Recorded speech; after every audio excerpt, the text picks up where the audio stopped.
بسم اللہ الرحمن الرحیم۔ میرے معزز ناظرین، السلام علیکم ورحمۃ اللہ وبرکاتہ۔ خوش نصیب ہیں وہ لوگ جو اس سال حج پہ جا رہے ہیں یا حج کی تیاریاں کر رہے ہیں۔ میں آپ کی خدمت میں رکھوں گا کہ حج کس بندے پر فرض ہوتا ہے، اور اگر کوئی خدا نخواستہ حرام کے پیسے سے حج پہ جاتا ہے تو اس کا انجام کیا ہے۔ تو میرے محترم بھائیوں، آپ آسان لفظوں میں سنیے کہ جس بندے کے پاس اتنے پیسے موجود ہوں کہ وہ آنے جانے کا ٹکٹ اور خرچہ، وہاں پہ رہنے کا کھانا پینا، یا پیچھے گھر والوں کے لیے اتنے دن کا گزر بسر ہو جائے، اتنے پیسے جس بندے کے پاس موجود ہوں کہ وہ اپنا خرچہ بھی کر سکے، پیچھے گھر والے بھی خرچہ کر سکیں، تو اس بندے پر حج فرض ہوتا ہے۔ اب میرے محترم بھائیوں، اگر کوئی بندہ خدا نخواستہ حرام کے پیسے سے حج پہ جاتا ہے تو اس کا انجام کیا ہوتا ہے۔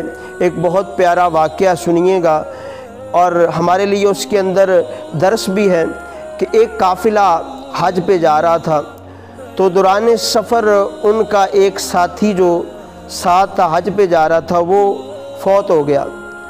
اب قافلے والوں نے وہاں پر ایک پھوڑا، یعنی جس کو ہم اپنی زبان میں کئی کہتے ہیں، وہ لی اور زمین کھود کر قبر بنا کر اس کو دفن کر دیا۔ جب قبر کو بند کر دیا، پھر یاد آیا کہ وہ پھاوڑا جو تھا وہ تو قبر کے اندر رہ گیا۔ اب قافلے والوں نے دوبارہ قبر کو کھودا۔ جب دوبارہ قبر کو کھودا تو کیا دیکھتے ہیں کہ اس کے ہاتھ پاؤں اس پھوڑے کے ساتھ جگڑے ہوئے ہیں۔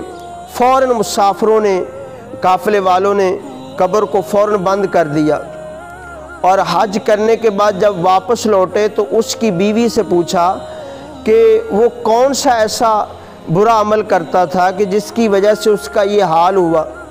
اب اس کی بیوی نے کیا جواب دیا؟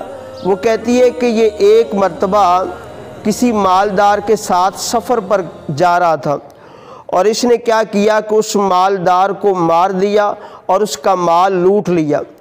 اب اسی مال سے یہ حج پہ جا رہا تھا۔ تو میرے محترم بھائیوں، کتنا برا انجام ہے حرام کے پیسے سے حج کرنا۔ حرام کے پیسے سے تو کوئی صدقہ بھی قبول نہیں ہوتا۔ تو اس لیے اگر اللہ رب العالمین اپنی بارگاہ سے ہمیں دے، اور پھر ہی حج بندے پہ فرض ہوتا ہے۔